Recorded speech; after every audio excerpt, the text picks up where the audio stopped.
السلام علیکم رحمۃ اللہ، کیسے ہیں آپ؟ امید کرتی ہوں آپ خیریت سے ہوں گے۔ آج آپ سورۃ توبہ پارہ نمبر 10 کا 11واں رکوع پڑھیں گے انشاءاللہ تعالی۔ شروع کرتے ہیں اللہ کے نام سے۔ اعوذ باللہ من الشیطان الرجیم، بسم اللہ الرحمن الرحیم۔ وقالت الیہود عزیر ابن اللہ وقالت النصارى المسیح ابن اللہ۔ وقالت الیہود، اور کہا یہود نے، عزیر ابن اللہ کے بیٹے ہیں، عزیر علیہ السلام اللہ کے بیٹے ہیں۔ وقالت النصارى المسیح ابن اللہ، اور کہا نصارہ نے کہ مسیح یعنی عیسیٰ علیہ السلام اللہ کے بیٹے ہیں۔ ذالک، یہ قولہم باتیں ہیں ان کی، بافواہہم ان کے منہوں کی، یضاہئون قول الذین کفروا من قبل، وہ مشابہت اختیار کرتے ہیں ان لوگوں کی بات کی جنہوں نے کفر کیا، من قبل پہلے۔ قاتلہم اللہ، مارے ان کو اللہ۔ انا یؤفکون، کہاں سے وہ بہکائے جاتے ہیں۔ یہ جو پہلی آیت آپ نے پڑھی ہے، اس میں اللہ تعالیٰ کہہ رہے ہیں کہ جو یہودی ہیں وہ اللہ تعالیٰ کے ساتھ کیسے شریک ٹھہراتے ہیں کہ وہ عزیر جو اللہ تعالیٰ کے نبی تھے، پیغمبر تھے، ان کو اللہ تعالیٰ کا بیٹا بناتے ہیں۔ حضرت عزیر رضی اللہ تعالیٰ عنہ کا واقعہ آپ پیچھے پڑھ چکے ہیں سورۃ البقرہ میں، کہ اللہ تعالیٰ نے ان کو 100 سال ان کو مارے رکھا، پھر اللہ تعالیٰ نے ان کو زندہ کیا۔ یہ سارا واقعہ آپ پڑھ چکے ہیں۔ تو یہود جو ہیں وہ عزیر علیہ السلام کو اللہ کا بیٹا کہتے ہیں۔ اسی طرح نصارہ کا ذکر کیا کہ وہ اللہ کے ساتھ کیسے شرک کرتے ہیں کہ وہ حضرت عیسیٰ علیہ السلام کو اللہ تعالیٰ کا بیٹا کہتے ہیں۔ تو اللہ تعالیٰ بتا رہے ہیں، اللہ تعالیٰ کہہ رہے ہیں کہ یہ ساری ان کے منہ کی بنائی ہوئی باتیں ہیں، یہ کافروں کی مشابہت کرتے ہیں، یعنی جیسے کافر شرک کرتے ہیں تو اسی طرح یہ اہل کتاب بھی شرک کا مرتکب ہوتے ہیں۔ اتخذوا احبارهم ورهبانهم اربابا من دون اللہ والمسیح ابن مریم۔ اتخذوا، انہوں نے پکڑا، انہوں نے بنایا، احبارہم اپنے علماء کو، ورہبانہم اور اپنے درویشوں کو، اپنے راہبوں کو، اربابن رب، من دون اللہ اللہ کے سوا، والمسیح ابن مریم اور مسیح ابن مریم کو۔ وما امروا الا لیعبدوا الہا واحدا، وما اور نہیں، امروا ان کو حکم دیا گیا، الا مگر، لیعبدوا کہ وہ عبادت کریں، لام کئی ہے، اس کا ترجمہ لگنا کہ وہ عبادت کریں، الہا واحدا ایک معبود کی، اکیلے معبود کی۔ لا الہ الا ہو، نہ ہی کوئی معبود سوائے اس کے، سبحانہ وہ پاک ہے، عما اس سے جو یشرکون وہ شریک ٹھہراتے ہیں۔ اللہ تعالیٰ کہہ رہے ہیں کہ انہوں نے اپنے علماء کو اور اپنے راہبوں کو رب بنایا ہوا تھا اللہ کے سوا، اور عیسیٰ علیہ السلام، مسیح ابن مریم یعنی عیسیٰ علیہ السلام کو بھی رب بنایا ہوا تھا، حالانکہ ان کو اس بات کا حکم دیا گیا تھا کہ وہ ایک معبود کی عبادت کریں۔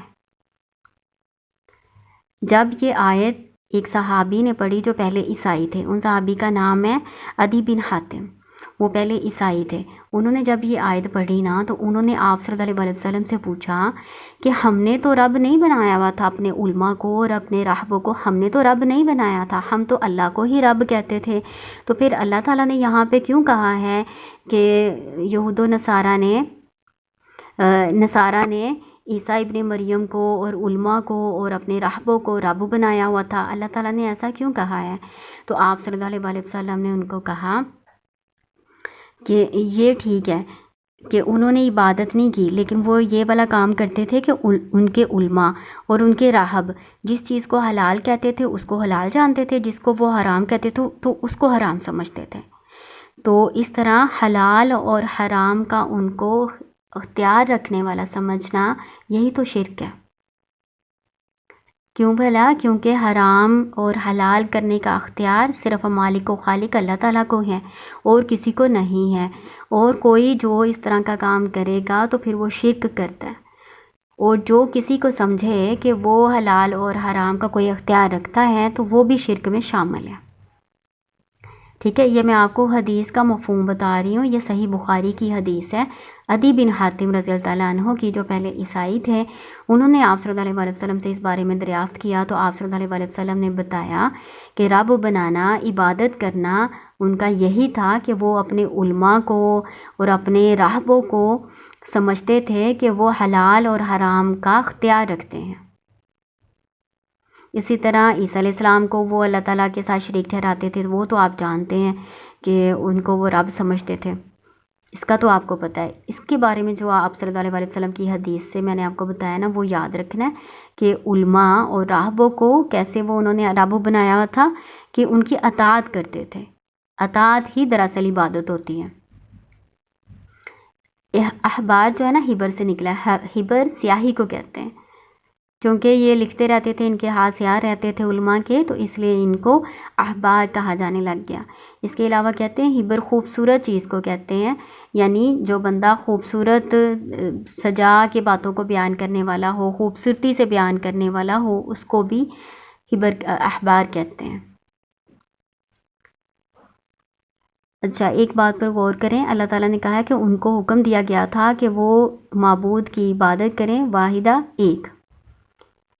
جیسے کہ آپ کو پتہ ہی ہے کہ جو عیسائی ہیں نا، ان کے کچھ قبیلے ہیں، ان کے بھی فرقے ہیں، جیسے کہ ہمارے فرقے بنے ہوئے نا، اسی طرح ان کے بھی فرقے ہیں۔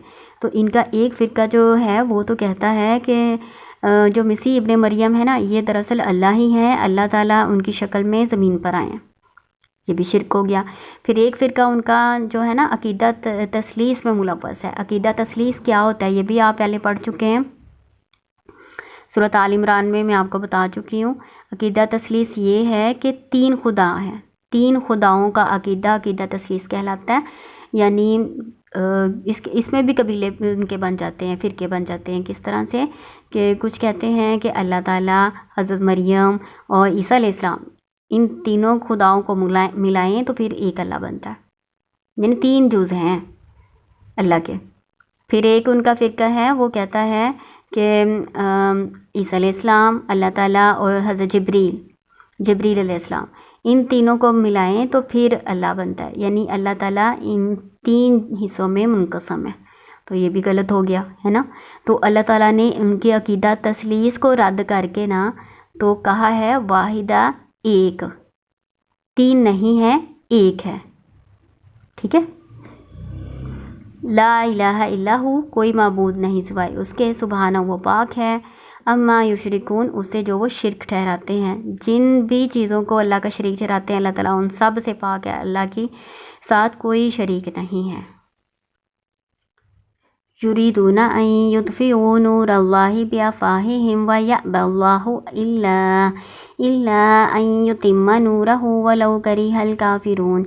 یریدون وہ چاہتے ہیں، ان کے یطفئوا وہ بجھا دیں، نور اللہ اللہ کے نور کو، بافواہہم اپنے منہوں کے ساتھ، ویأبی اللہ اور انکار کرتا ہے اللہ، الا مگر، ان یتم کہ وہ مکمل کر دے، نورہ اپنے نور کو، ولو اور اگرچہ، کرہ ناپسند کریں، کافرون کافر۔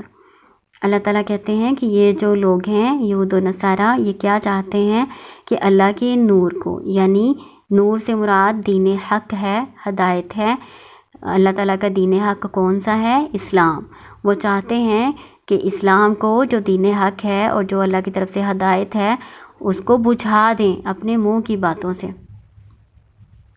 لیکن اللہ تعالیٰ ایسا نہیں ہونے دے گا۔ اللہ تعالیٰ تو اس بات سے انکار کرتا ہے، کیوں؟ اللہ تعالیٰ نے اپنے نور کو، یعنی اپنے دین اسلام کو غالب کر کے رہنا ہے، مکمل کر کے رہنا ہے، اگرچہ کافروں کو ناپسند ہی ہو، ٹھیک ہے نا۔ هو الذی ارسل رسولہ بالہدی ودین الحق لیظہرہ علی الدین کلہ ولو کرہ المشرکون۔ هو الذی وہ جس نے، ارسلہ بھیجا، رسولہ اپنے رسول محمد صلی اللہ علیہ وآلہ وسلم کو، بالہدا ساتھ ہدایت کے، ودین الحق کی اور ساتھ دین حق کے۔ دین حق کون سا دین ہے؟ اسلام۔ لیظہرہ تاکہ وہ اس کو ظاہر کرے، غالب کرے، علی الدین کلہ تمام دینوں پر غالب کرے، ولو کرہ المشرکون اور اگرچہ ناپسند کرے مشرک، ٹھیک ہے۔ اللہ تعالیٰ نے اپنے دین کو، اسلام کو غالب کر کے رہنا ہے، چاہے کسی کو ناپسند ہو، کافر و مشرک اس کو ناپسند ہی کریں، لیکن اللہ تعالیٰ اس کو غالب کر کے رہیں گے۔ یا ایھا الذین آمنوا، اے ایمان والو، ان کثیرا من الاحبار والرہبان لیأکلون اموال الناس بالباطل۔ یا ایھا الذین آمنوا، اے ایمان والو، ان بے شک کثیراً بہت سے، من الاحباری علماء، والرہبانی اور راہب، لا یاکلون یقیناً وہ کھاتے ہیں اموال الناس لوگوں کے مال بالباطل باطل طریقے سے ویصدون عن سبیل اللہ اور وہ روکتے ہیں اللہ کے راستے سے۔ اللہ تعالیٰ کہہ رہے ہیں یہ جو تمہارے علماء ہیں اور جو تمہارے راہب ہیں یہ لوگوں کے مال باطل طریقے سے کھاتے ہیں۔ یہود و نصارہ کو بھی کہا جا رہا ہے لیکن ساتھ ہمیں بھی تنبیہ کی جا رہی ہے کہ باطل طریقے سے کیسے لوگوں کے یہ مال کھاتے ہیں کہ لوگوں کو غلط عقیدے بتاتے ہیں، لوگوں کو غلط مسائل فتوے دیتے ہیں، ان کے لوگوں کے فیور میں فتوے دیتے ہیں اور ان سے مال اکٹھا کرتے ہیں، یا دین کے نام پر مال اکٹھا کرتے ہیں، اس کو اللہ کے راستے میں خرچ نہیں کرتے۔ اور جیسے ہم لوگوں میں سے بھی ایسے لوگ ہیں جو چندہ اکٹھا کرتے ہیں مسجدوں کے لیے، مدرسوں کے لیے، لیکن خرچ نہیں کرتے، مدرسوں پر یا مسجدوں میں خرچ نہیں کرتے، دین کے نام پر اکٹھا تو کر لیتے ہیں پھر خود کھاتے ہیں۔ تو اس میں اس طرح کے سارے ہی علماء اور راہب آ جانے ہیں۔ یہاں خاص طور پر تو یہود و نصارہ کے جو راہب تھے یا ان کے جو علماء تھے ان کو کہا جا رہا ہے نا، کیونکہ وہ بھی لوگوں کے مال باطل طریقے سے کھاتے تھے، لوگوں کو فتوے دیتے تھے، لوگوں کو جہنم سے آزادی کے پروانے لکھ کے دیتے تھے اور ان سے پیسے اکٹھے کرتے تھے۔ انہوں نے ہر جرم کے نا انہوں نے جرمانہ بنایا ہوا تھا کہ یہ والا جرم کیا ہے تو اتنا جرمانہ دے دو، پھر تمہیں کوئی گناہ نہیں ہوگا، تمہارے سارے گناہ پھر معاف ہو جائیں گے۔ تو اس طرح وہ لوگوں کو بیوقوف بناتے تھے اور مال اکٹھا کرتے تھے۔ اسی طرح یہ ان کے بارے میں تو ہے لیکن ہمیں بھی بتایا جا رہا ہے، ہمارے لیے بھی اس میں عبرت ہے۔ ہمارے جو علماء ہیں، ہمارے کچھ ایسے راہب ہیں جو دین کے نام پر پیسہ اکٹھا کرتے ہیں، وہ بھی اس میں شامل ہیں۔ تو یہ لوگوں کو اللہ کے سیدھے راستے سے، اللہ کے دین سے دور کرتے ہیں، روکتے ہیں اور لوگوں کا مال بھی کھاتے ہیں باطل طریقے سے۔ والذین یکنزون الذہب والفضة ولا ينفقونها فی سبیل اللہ۔ والذین اور وہ جو یکنزون جو خزانہ جمع کرتے ہیں، صحابہ سونے کا، والفضة چاندی کا، ولا ينفقونها اور نہیں وہ اس کو خرچ کرتے، فی سبیل اللہ اللہ کے راستے میں۔ کنز کس کو کہتے ہیں؟ وہ خزانہ جس کی زکوٰۃ ادا نہیں کی جاتی اس کو کنز کہتے ہیں، ٹھیک ہے۔ اگر زکوٰۃ ادا کر دی جائے نا تو پھر وہ جو مال ہوتا ہے نا وہ پاک ہو جاتا ہے۔ اگر ہم نے زکوٰۃ ادا نہیں کی تو پھر وہ کنز کہلائے گا، اگر زکوٰۃ ادا کر دیے پھر وہ کنز نہیں کہلائے گا۔ اس کی تفسیر حضرت عبداللہ بن عباس کہتے ہیں کہ یہ جو آیت ہے نا یہ زکوٰۃ کے فرض ہونے سے پہلے نازل کی گئی ہے، یعنی ابھی زکوٰۃ کا حکم نہیں آیا تھا تو اس وقت یہ آیت نازل کی گئی تھی۔ تو اس حساب سے لیں تو پھر اس میں وہ علماء بھی ہو سکتے ہیں جو باطل طریقے سے لوگوں کے مال اکٹھے کرتے ہیں، جمع کر کے رکھتے ہیں، اس کو اللہ کے راستے میں خرچ نہیں کرتے، ٹھیک ہے۔ اس سے وہ والا مال بھی مراد ہے اور اس سے مراد وہ مال بھی ہے جس کی زکوٰۃ ادا نہیں کی جاتی۔ یہ اس کی دونوں باتیں آپ نے یاد رکھنی ہے کنز کی، ٹھیک ہے۔ کنز وہ خزانہ جو جمع کر کے رکھا جاتا ہے اور اس کی زکوٰۃ ادا نہیں کی جاتی وہ کنز کہلاتا ہے۔ یہ گنجے سانپ کی صورت میں انسان پر مسلط کیا جائے گا، وہ اس کو ڈسے گا۔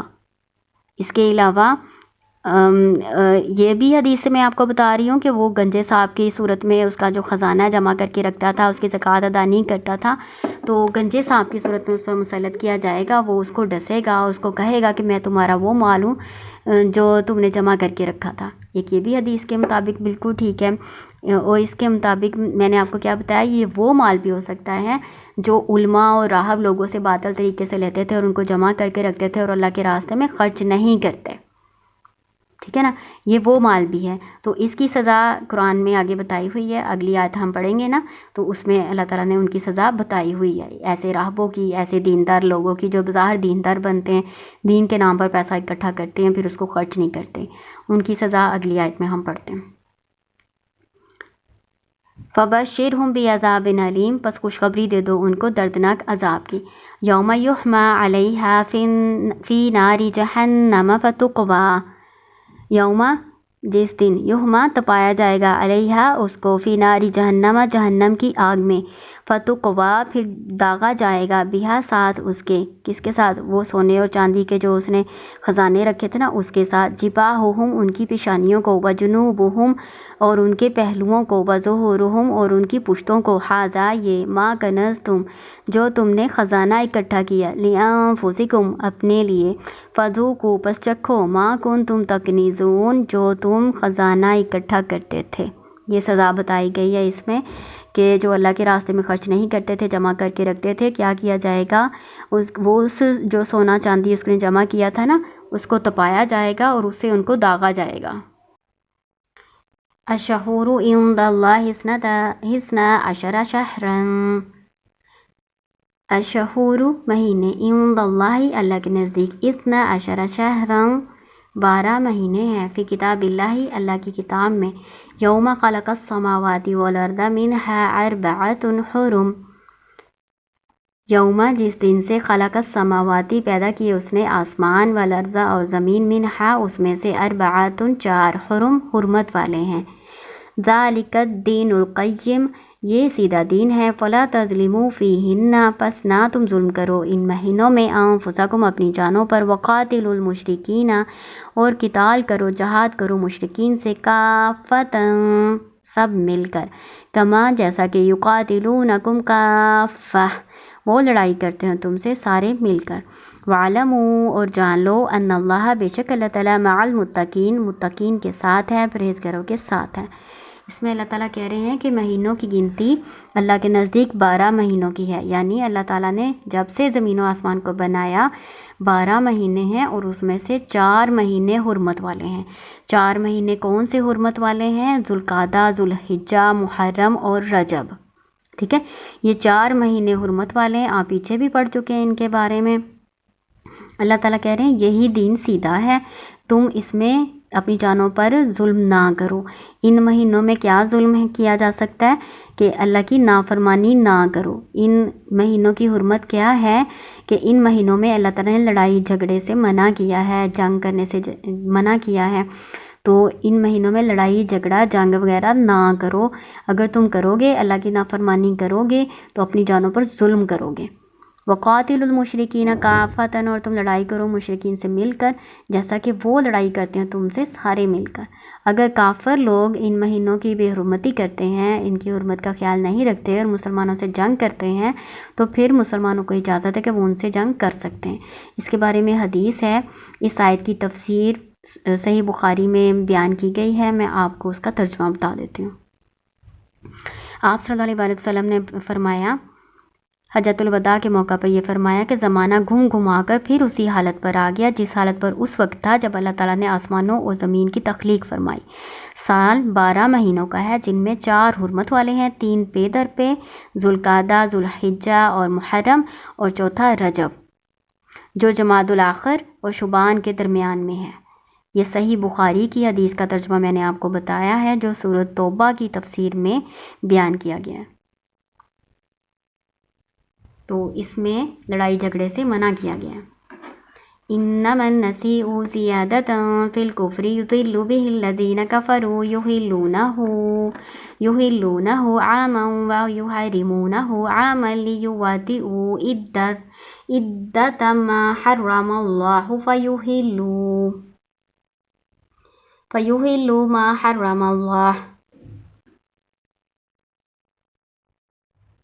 انما النسیء زیادۃ فی الکفر، بے شک نسی زیادتی ہے کفر میں، یضل بہ الذین کفروا گمراہ کیا جاتا ہے ساتھ اس کے ان لوگوں کو جنہوں نے کفر کیا، یحلونہ وہ اس کو حلال جانتے، عامن 1 سال، ویحرمونہ اور اس کو وہ حرام جانتے، عامن 1 سال، لیواطئوا تاکہ وہ روندیں، عدۃ گنتی کو، ما حرم اللہ جو حرام کی اللہ نے، فیحلوا پس وہ حلال کرتے، ما حرم اللہ جو حرام کیا اللہ نے، زین لہم مزین کر دیا گیا ان کے لیے، سوء اعمالہم برائی ان کے اعمال کی، واللہ اور اللہ لا یہدی القوم الکافرین ہدایت نہیں دیتا قوم کافر کو۔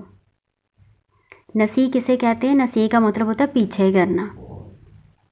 تو کافر کیا کرتے تھے کہ 4 مہینے ان کے نزدیک بھی حرمت والے تھے جو میں نے آپ کو بتایا، ذوالقعدہ، ذوالحجہ اور محرم اور رجب، یہ 4 مہینے ان کے نزدیک بھی حرمت والے تھے، تو وہ ان کی حرمت کرتے تھے، یعنی لڑائی جھگڑا اس میں نہیں کرتے تھے. لیکن ان میں ایک خرابی یہ تھی کہ جب انہوں نے جنگ جاری رکھنی ہوتی تھی اور یہ کوئی حرمت والا مہینہ ان کے درمیان آ جاتا تھا، تو پھر بجائے اس کے کہ وہ جنگ کرنے کو چھوڑ دیں، لڑائی جھگڑا ختم کر دیں، فساد ختم کر دیں، تو وہ اپنی جنگ جاری رکھتے تھے اور اپنی مرضی سے یہ اعلان کر دیا کرتے تھے کہ آئندہ اب حرمت والا مہینہ نہیں آئے گا، آئندہ سال آ جائے گا. یعنی اگلے سال 2 مرتبہ کر لیتے تھے، یا ایسا کرتے تھے کہ محرم میں تو لڑائی کر لیتے تھے، پھر آگے جو سفر کا مہینہ آتا تھا نا، اس کو وہ کہتے تھے کہ یہ محرم بن گیا. یعنی اپنی طرف سے آگے پیچھے کر لیتے تھے. حرمت والے مہینے میں لڑائی کرنا منع ہے، حرمت والے مہینے میں لڑائی کر لیتے تھے، اللہ تعالیٰ کی حرمت کو پامال کرتے تھے، اور اپنی طرف سے کسی اور مہینے کو جو حرمت والا نہیں ہوتا تھا اس کو وہ حرمت والے مہینے کا نام دے دیا کرتے تھے، اپنی طرف سے وہ زیادتی کرتے تھے. تو اس کے بارے میں اللہ تعالیٰ نے یہاں بتایا ہوا ہے کہ یہ جو زیادتی کرتے ہیں نا، مہینوں کا آگے پیچھے کرنا، یہ کفر میں زیادتی ہے. تو اس سے کافر لوگ ہی جو ہے نا وہ گمراہ ہوتے ہیں، تو وہ اللہ کی گنتی کو پامال کرتے ہیں. یہ میں نے آپ کو بتا دیا. یعنی آگے پیچھے کرنا نا، عدل بدل کر دینا، تو اللہ تعالیٰ نے اس کو حرام کہا ہے. تو جو کافر ہیں ان کو لگتا ہے کہ وہ صحیح عمل کر رہے ہیں، ان کو اپنا یہ برا عمل برا نہیں لگتا. اگر برا لگے گا تو پھر ہی چھوڑیں گے نا، وہ اس کو اچھا اپنا عمل سمجھتے ہیں. تو اللہ تعالیٰ کہہ رہے ہیں ان کے لیے مزین کر دیا گیا، ان کے لیے ان کے غلط عمل کو سجا دیا گیا ہے. تو یہ رکوع تھوڑا لمبا ہو گیا ہے، اس میں بہت سی باتیں تھیں سمجھنے والی، اس لیے یہ لمبا ہو گیا ہے. اچھی طرح سے اس کو سمجھ لیجیے گا. السلام علیکم ورحمۃ اللہ.